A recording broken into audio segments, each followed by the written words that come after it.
Hello everyone, we have another job order, and this is a factory of a vegetable and fruits. So the job description for this is processing, sorting, and shipping.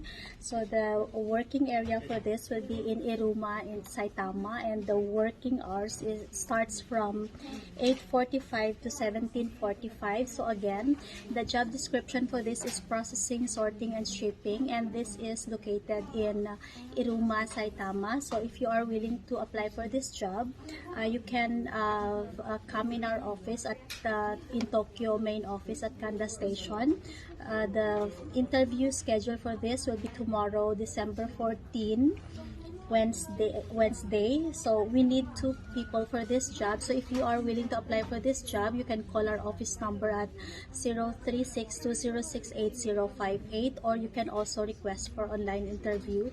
So by the way, the salary for this is 170,000 to 285,000, and there will be bonus also for this job. So let us know if you are willing to apply for this job. Thank you.